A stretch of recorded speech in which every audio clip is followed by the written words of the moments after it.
This is it. Your Grace, perfect timing. The results from our last round of experiments have... Wait, Jurier, he's not alone! Huh? Lorvine and Jurier? No need to panic, you two. I've already told them about our plan. What? After you warned us not to tell a single soul about any of this? I'm skeptical as well. Are you sure they are trustworthy? The results speak for themselves, don't they?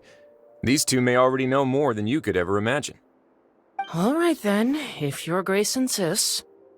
They seem harmless enough, so I'll trust them for now. Well, how about some reintroductions? This is Jurier, one of the highest-ranked researchers from the Fontaine Research Institute. He used to work under Edwin. I trust that you've heard of Edwin? He's the one who blew the whole institute sky high. Everyone knew he was a bit crooked in the head, but you're not a local, so I guess it's possible for you not to have heard of him. Edwin's main areas of research were archeum and gravimeters. As his assistant, Jurier is quite familiar with them as well. I hired him to be my technical consultant. You want to blow up the fortress of Meripede? Ah, what a lovely idea. I'm already imagining it in my head. Gotta admit, I'm tempted as well. Guys, focus! Focus! That taskmaster over there is Miss Lorvine, and is also one of my technical consultants. While Jurier used to be Edwin's assistant, she used to be Jurier's assistant. Ooh, are they together? See, everyone keeps asking this question. Are you too sure you're not a couple and just using your work as a convenient cover? Your Grace, I am not in a relationship with this man. If I dated her, I'd officially be madder than Edwin. Jeez, forget I said anything then. Follow me. Whoa, there's another door that goes right up. Your constant amazement makes it seem like the fortress can do anything. But Paimon really thinks everything's super cool.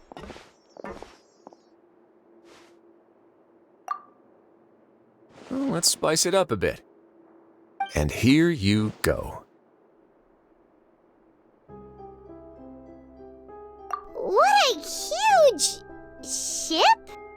This is also a production zone that Paimon's never seen before. What's going on? How much do you know about Fontainian history? Not much at all. Well, then maybe you haven't heard the story of ancient Lemuria. To give you a quick rundown, Fontaine used to be ruled by the Lemurian dynasty.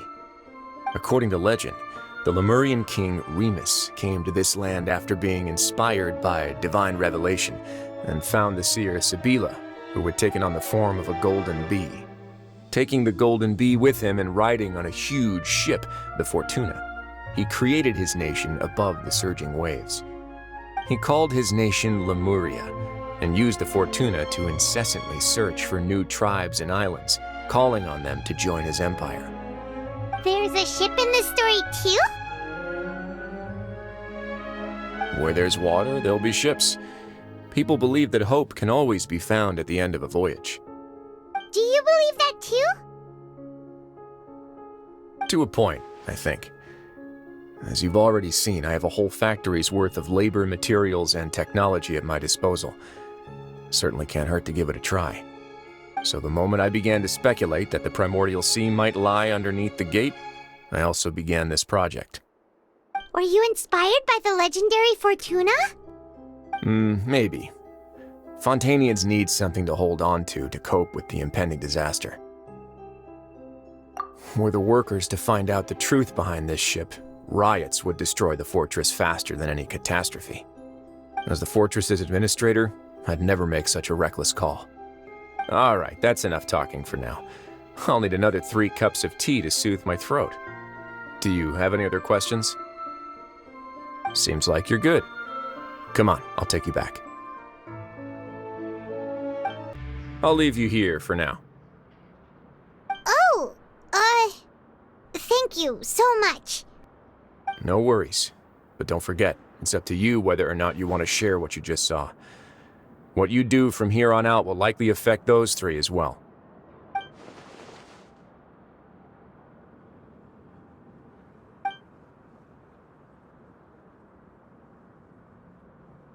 Yeah, we'll put a lot of thought into it for sure. Great. I look forward to what happens next. We're back! Welcome back. Do you want a cup of tea? How can you be so much like Risley, always drinking tea? Huh. Actually, now that you mention it, I just remembered something now. While I was sedated, I could still barely hear two people talking next to me. They were discussing everything, from the leaves to the water and even the teacups themselves. Must have been Risley and Sijwin. Yeah, I heard one male voice and one female, so it should have been the two of them. They really were just talking about brewing tea. I really can't make sense of this place. So, Traveler, Paimon, were you able to learn anything from Risley? Yeah, he explained everything. Very well. Then, would you mind checking your answers against my speculations? Yeah, I took the time to rest, so I'm feeling a lot more relaxed now. Nobody else is around, and Miss Sijwin is also busy with something or other, so let's just talk here. All right, then I'll posit my theories. I asked myself 3 questions. Firstly, why was Fremine affected by the primordial seawater? It was because he dove into the sea. My theory is, the long-lost primordial sea is probably very close to the fortress of Mirapede. Ooh, he's good. He got that right on the first try. That's Arlini. Secondly, Risley's attitude changed dramatically during the course of our stay here. He ignored us completely at first, then suddenly roadblocked us. Why? I spent quite a long time thinking about this. If he has been monitoring the Fatui since the very beginning, he probably ignored us at first because he was hoping we could find Master Child for him. What's more, the Fortress of Mirapede is not part of Fontaine's court system, nor does it report to Udex Nervulet. Risley is basically the king of a no-man's land.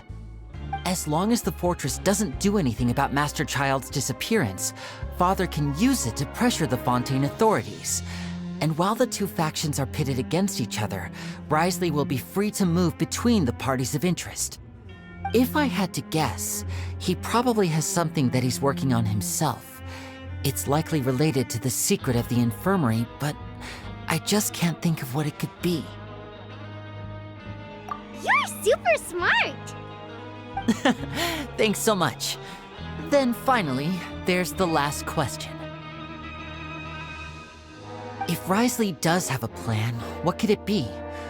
All I know for now is that his plan probably has something to do with the changing nature of the seawater. He's even gotten Cloran to help him out. That can't be the full extent of what he's doing. There's probably a secret passageway behind the block in the infirmary, and there's something big in the fortress that most people here never get to see. He has a bargaining chip, and it could be important enough for Father to deal with him directly. I don't have enough information, so I have no idea what his chip might be. But let me guess. You have the last piece of the puzzle.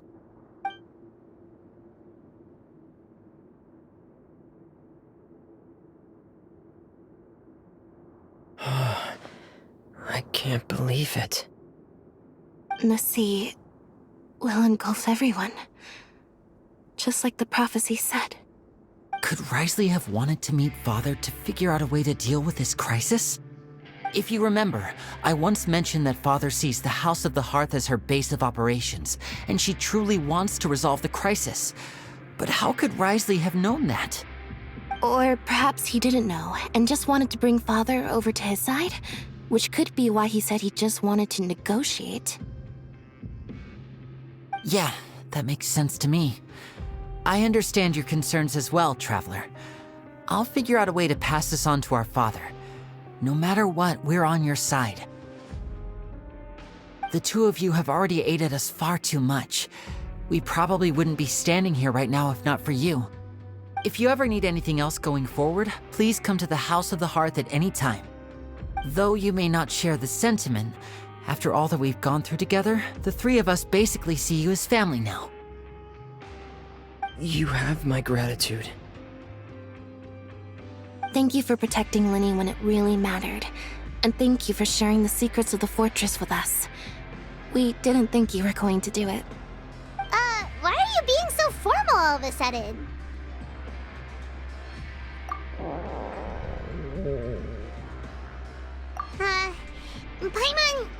Paimon's hungry. Oh, you've done so much already. Go get some food. Alright, then we'll catch you guys another time. I feel like I should try to become someone more capable of helping. You're incredibly helpful. Linny thinks so too. Yeah, you two are always telling me not to push myself, but aren't you just like that as well? It's time for dinner. Welfare meals now being served in the coupon cafeteria. Come on, let's go pick up ours as well. Traveler and Paimon, over here. Are you here for dinner too, Miss Sijwin? And I'm taking the opportunity to prepare Miss Cloran's dinner as well. Huh. You're right. She's actually sitting in the fortress cafeteria. What would you like to eat? Yep, you can. I've already talked to our chef, Mr. Wolsey. It's all on me today, so you can get whatever you'd like. Me too! Don't forget Paimon! No problem. Just leave it to me.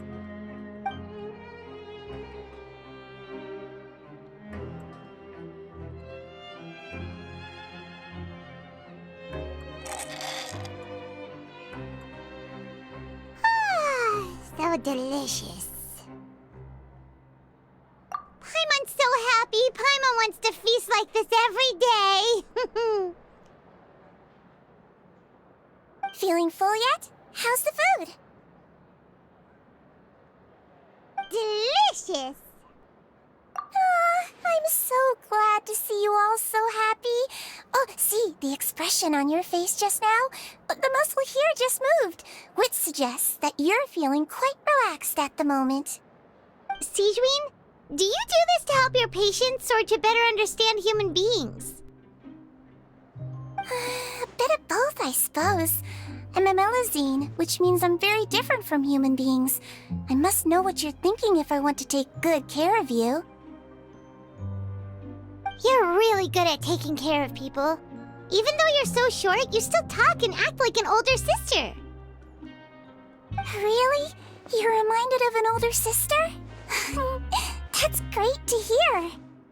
Oh, and what did you mean back in Risley's office? When you said that you were protecting Linny and his siblings as well? Oh, that. I just asked His Grace to look out for those children, especially that diver boy.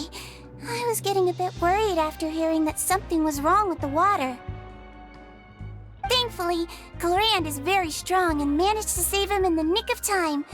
His Grace also sealed the pipes after Clorand left, to make sure that Linny wouldn't impulsively chase after his brother. Although the path was blocked, we still stationed some guards there to stop anyone from approaching. They were instructed to only open the door once Miss Clorand had returned. Oh, and I was keeping an eye on Mr. Linny as well. We had to press him, but we couldn't allow him to be in any real danger. You were all super considerate and really thought everything through. It's just what we do down here at the fortress. At least this has been His Grace's style for as long as he's been the leader. Oh, I really wish Monsieur Nervula would come down here more often too. I feel like he'd like it here, with all the darkness and chaos.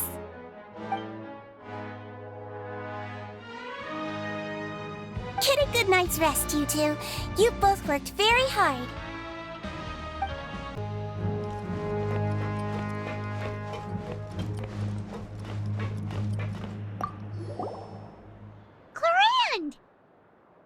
Ah, it's you two. How's dinner? It's all right. Miss Sijwin really put in a lot of effort. So we heard that Brisley invited you to come down to help, and you saved Fremonade too! You sure work super fast! Oh, it was child's play. Still, Paimon didn't know even champion duelists could take on side jobs. Oh, and why aren't you eating with Sijwin and the Duke? Won't you get bored eating by yourself? Miss Sijwin was with you, and the Duke has business of his own. Actually, didn't Navia say that you went out for dinner with her as well? Yeah. First time in a long time. First time in a long time? So you mean you've gone out to dinner with her in the past? In the past, yes. You seem to be enjoying yourselves here. Things will be getting messy at the fortress soon. Don't run around unnecessarily. So much has happened. Paimon just feels absolutely exhausted now that she's finally relaxed.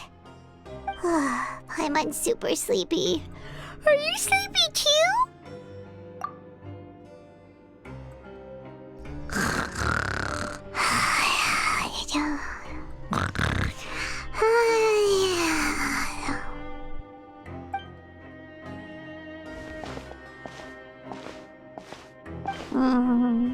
Delicious. Paimon wants seconds for free.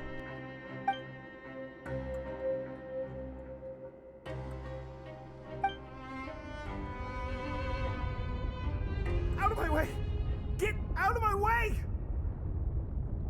What happened? Why is everyone running? No idea, but something must have happened. Stop asking!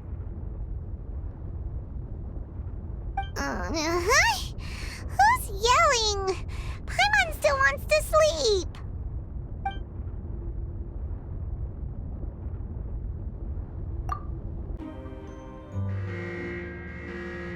What happened? Why is everyone running around? Hey, what are you doing? No time to explain, mate. Goodbye. Hey, wait! What's wrong with these people? They won't even talk to us. They're here! There you are! Oh, thank goodness!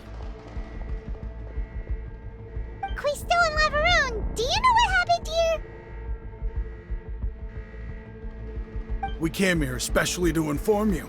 Something seems to have gone terribly wrong just now. His Grace is telling everyone to evacuate and get out of here.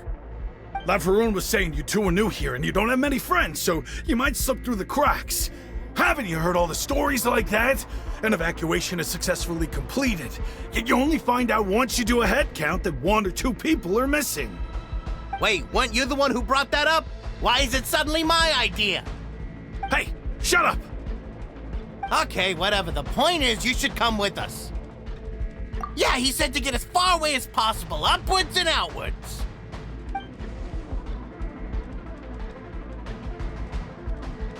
Oh no, it can't be that thing! Whoa, wait, what? What? Hey, where are you going?